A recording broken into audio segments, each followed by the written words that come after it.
tidak hadir juga, saya berterima kasih pada saat ini. Judul khotbah saya pada sahabat ibu ini yaitu mengenai kasih ibu sepanjang jalan, kasih anak sepenggal jalan. Mungkin kita sudah pernah dengar, saudaraku, apa pepatah di sini adalah benar, bahwa kasih ibu sepanjang jalan tidak pernah berhenti, tetapi anak cuma sepotong, cuma sepenggal saja. Memang seperti itu kenyataannya. Suatu ungkapan sastra tertinggi yang dianugerahkan kepada ibu sebagai sosok yang tangguh. Ibu yang selalu tidak pernah berhenti, ibu selalu yang mengasihi kita, para suami, para anak. Ibu yang tangguh, yang sudah melahirkan kita. Ia seorang tokoh rumah tangga yang tidak pernah meminta kembali balas jasa setelah memberi. Bagai sang surya yang menyinari bumi tanpa meminta imbalan. Lagu anak-anak, Ibu Pendeta ucapkan terima kasih anak-anak yang manis. Kasih ibu atau orang tua kepada anak adalah sepanjang jalan hidupnya, terus mengusahakan kebahagiaan anaknya. Salah satu kebahagiaan terbesar bagi seorang ibu adalah melihat anaknya berbahagia dan sukses. Terkadang ibu kita, kalau kita perhatikan saudaraku, khususnya suami, saya mau perhatikan suami dan anak-anak. Ketika kita di meja makan, saat kita makan, kalau kita kurang makan, ibu akan memberikan makanan itu pada anaknya dan berkata, cepatlah makan, ibu tidak lapar. Padahal ia sendiri mungkin belum makan. Lalu waktu makan, ibu selalu menyisihkan ikan atau daging untuk anaknya dan berkata, makanlah mbak, nanti ibu masak lagi. Padahal tidak ada uang mungkin untuk ibu membeli lauk kembali. Tengah malam di saat sedang menjaga anaknya yang sakit, ia berkata, istirahatlah pak, ibu masih belum mengantuk.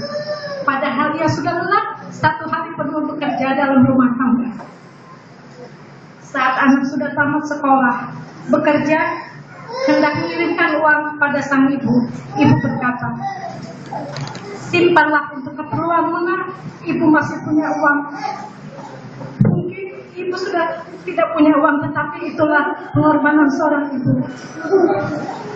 Terkadang kita harus akui dalam kehidupan kita, untuk membeli beras itu terkadang kita alami tidak ada uang, tetapi karena ibu begitu besar pengorbanan, ia berikan bagi kita semua anaknya.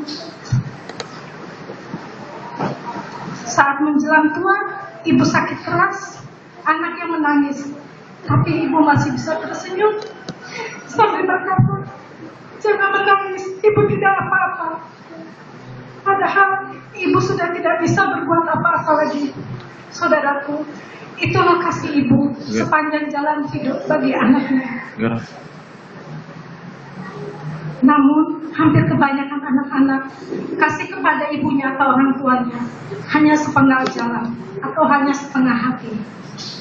Saudaraku yang kekasih dalam Tuhan, ayat inti kita di Imamat 19 ayat 3, setiap orang di antara kamu haruslah menyegani ibunya dan ayahnya dan memelihara hari-hari sabatku, akulah Tuhan Allahmu. Begitu kita melihat betapa besar Tuhan mengasihi kita, ia ciptakan kita wanita dari tulang rusuk suami kita, dari laki-laki. Bahkan di sini di Imamat 19 ayat 3, Tuhan memberikan kepada kita ayat itu untuk mengingatkan kita agar kita menyegani ibu kita, sama seperti kita juga menghormati hari-hari Sabat. Menyegani dari kata dasar segan yang artinya takut akan menghormati. Bukan hanya kita di depan orang tua saja atau depan ibu kita diam, kita menurut, tapi di belakang kita tidak menjadi anak-anak yang penurut. Ini berarti setiap orang atau anak diharuskan oleh firman Tuhan untuk segan takut, hormat pada ibunya, entah ibu tiri ataupun ibu kandungnya. Saya mempunyai kisah pribadi yang sangat menyedihkan. Ketika saya SMP kelas 1, ibu saya sudah pergi dipanggil Tuhan. Pada saat itu, papa saya masih seorang Advent, tetapi ibu saya seorang Muslim. Dan saya saat itu masih juga seorang Muslim. Kami berempat adik kakak menangis, tapi kami tidak tahu rasanya kehilangan. Lalu saya bertanya, kenapa Tuhan memanggil ibu saya begitu cepat? Di saat usia saya masih sangat belia, waktu itu saya 1 SMP. Tapi Tapi saya tidak pernah bertanya lagi kenapa Tuhan panggil ibu saya. Karena saya tahu pada saat itu menurut kepercayaan iman saya, dia sudah tidur dengan tenang dan dia akan mendoakan saya dari surga. Lalu 9 tahun kemudian bapak saya menikah lagi. Saya juga mempunyai 1 orang adik laki-laki dari ibu tiri saya. Dalam kehidupan pada saat itu saya dan Pak Pendeta sempat tinggal dengan orang tua saya, dengan papa saya, dengan ibu tiri saya. Banyak sekali saudaraku pergumulan. Saat itu kami sudah menjadi advent. Era saat itu masih kecil. Suami saya, Pak Pendeta, saat itu belum menjadi seorang pendeta, ia masih seorang supir taksi. Pada saat itu, ibu tiri saya itu juga masih muda, 3 tahun umurnya di atas saya. Dia sering memarahi saya, saudara. Dia sering sekali suka cari-cari hal yang tidak saya buat. Tapi karena saya memandang orang tua saya, memandang ayah saya tidak pernah melawan pada ibu tiri saya.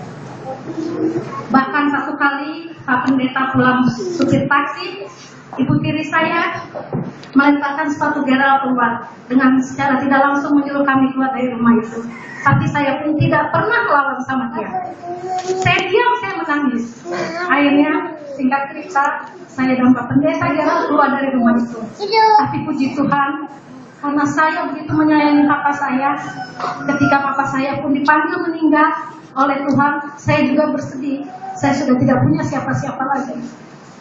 Tapi pada saat itu saya bersyukur Tuhan memberikan saya seorang suami, seorang anak yang begitu mengasihi saya. Semua adik kakak saya pun mengasihi saya. Lalu pada saat itu, ketika bapak saya meninggal, ibu tiri saya pun akhirnya meminta maaf pada saya akan semua kesalahan yang sudah dia lakukan kepada saya, dan saya pun memaafkan dia. Saudaraku, tidak ada dendam di situ bagi saya. Sampai detik ini puji Tuhan, ibu tiri saya walaupun sudah menikah lagi, dia tetap menghubungi saya, tetap menyayangi saya. Kisah kasih seorang ibu kepada anaknya. Satu ilustrasi kita bisa lihat di slide. Satu malam, seorang wanita berusia 20 tahun bertengkar dengan ibunya. Karena sangat marah, ia segera meninggalkan rumah tanpa membawa apapun. Saat berjalan, ia baru sadar bahwa ia sama sekali tidak membawa uang.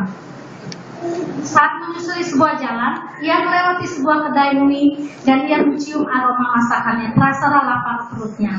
Ia ingin sekali memesan semangkuk bakmi, tapi ia tidak mempunyai uang. Pemilik kedai melihat si anak berdiri cukup lama di depan kedainya, lalu berkata, "Nona, apakah engkau ingin memesan semangkuk bakmi?" "Ya, tapi aku tidak punya uang," kata sang wanita itu. "Tidak apa-apa, aku akan mentraktirmu," jawab si pemilik kedai. "Silakan duduk, aku akan memasak bakmi untukmu." Tidak lama kemudian, pemilik kedai itu mengantarkan semangkuk bakmi. Si wanita segera makan beberapa suap. Kemudian air matanya mulai berlinang.